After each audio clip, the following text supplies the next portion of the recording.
Shampoo ট্যাম্পু করে বেরিয়েছিলাম। তো দেখো আমরা রুমে চলে এসেছি আর আমরা খেতেও চলে এসেছি।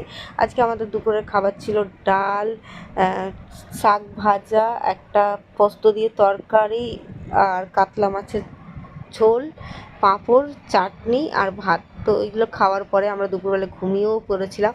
তো এখন বিকেল 4টে বাজে। তো চলো আমরা রেডি হয়ে গেছি, এখন আমরা বেরিয়ে পড়বো।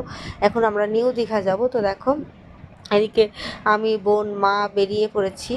আর ওদিকে বাবা বললো পরে বেরোবে, কারণ আমার বাবার সারা রাত ঘুম হয়নি। আমি তো দুপুরবেলায় ঘুমিয়ে পড়েছি। আমরা হোটেলে এসে আমরা সবাই মিলে ঘুমিয়ে পড়েছিলাম। সত্যি কথা বলতে খুব টায়ার্ড ছিলাম। তো আশেপাশে ঘোরার পরে দেখো আমি ঘুরে নিয়েছি। আর আমাকে কেমন লাগছে তোমরা অবশ্যই জানাবে। আর দেখো দীঘার আশেপাশের জায়গাটা এত সুন্দর লাগছে। আমরা টোটোতে উঠে পড়েছি, এখন আমরা যাবো নিউ দীঘা। তো নিউ দীঘাতে যাওয়ার আগে আমরা একটা তোমাকে মন্দির দেখাচ্ছি, যেটা হলো জগন্নাথ ধামের মন্দির। এই মন্দিরটা নতুন হয়েছে, কারণ ভিড় দেখে আমি আর ঢুকিনি। প্রচুর পরিমাণে ভিড় আছে রাস্তায়, এত লাইন এটাতে তোমাদেরকে আমি কি বলবো।